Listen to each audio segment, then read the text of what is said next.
भगवान श्री कृष्ण की लीलाओं के बारे में तो हम भली भांति जानते ही हैं। जब भी उनके भक्तों के मन में किसी तरह का प्रश्न या संदेह उत्पन्न होता है, वे अपनी लीलाओं से उनके मन की शंकाओं को तुरंत दूर कर देते हैं। क्या आप जानते हैं कि एक बार सत्यभामा से संवाद करते हुए श्री कृष्ण ने स्त्रियों को नमक के समान बताया था। ऐसा कहने के पीछे भगवान की कौन सी ऐसी लीला थी? इस वीडियो के माध्यम से आप जान पाएंगे भगवान की इस लीला के बारे में।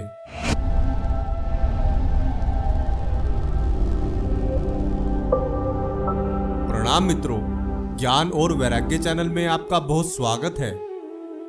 भगवान श्री कृष्ण की 8 पत्नियों में से सत्यभामा सबसे सुंदर थी और उसे इस बात का बहुत घमंड भी था। श्री कृष्ण अपना सबसे ज्यादा समय सत्यभामा के साथ व्यतीत करते थे। एक दिन सत्यभामा अपनी सुंदरता के घमंड में श्री कृष्ण से बोली, हे नाथ, मैं आपको कैसी लगती हूं? लीलाधर श्री कृष्ण सत्यभामा का प्रश्न सुन मंद मंद मुस्कुराने लगे और उन्होंने सत्यभामा को उनकी महत्वता बताने के लिए एक लीला रची। श्री कृष्ण बोले, तुम मुझे नमक जैसी लगती हो। भगवान के मुख से ऐसे वचन सुन सत्यभामा बहुत क्रोधित हो गई और बोली, इस पृथ्वी की सारी सुंदर वस्तुएं छोड़कर आपको केवल नमक ही मिला मुझसे तुलना करने के लिए। सत्यभामा को क्रोधित देख किसी तरह श्री कृष्ण ने उन्हें शांत किया। कुछ समय पश्चात श्री कृष्ण ने अपने महल में भोज का आयोजन किया और सत्यभामा से बोले, प्रिय, इस भोज को सर्वप्रथम आप ग्रहण करेंगी। पति की आज्ञा मान सत्यभामा भोज ग्रहण करने के लिए आसन पर बैठ गई। भोज में तरह तरह के पकवान परोसे गए थे। सत्यभामा ने जब पहले पकवान को चखा तो उनका मुंह बन गया, क्योंकि उसमें तो नमक ही नहीं था। फिर उन्होंने दूसरे व्यंजन को चखा। उसमें भी नमक ना होने के कारण वह क्रोध में लाल हो गई और चिल्लाकर बोली, आज यह रसोई किसने बनाई है? सत्यभामा को क्रोधित हुआ देख श्री कृष्ण दौड़ते हुए उनके पास आए और बोले, क्या हुआ प्रिय, आप इतनी क्रोधित क्यों हैं?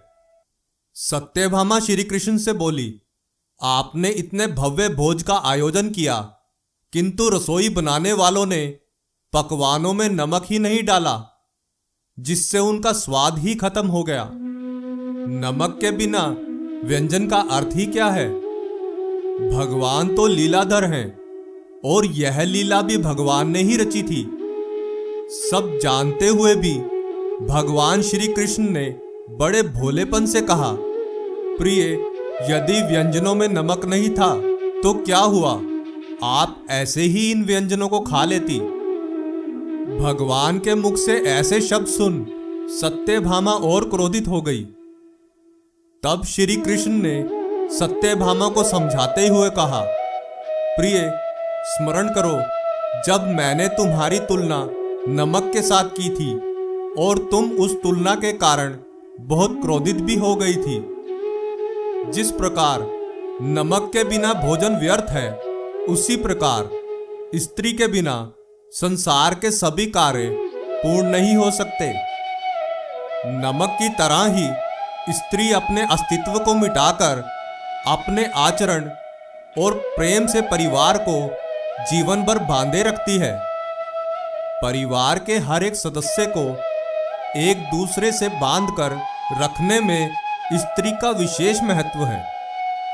स्त्री ही है जो कुल को बढ़ाती है और सभी को अपने अपने आदर सत्कार से खुश रखती है।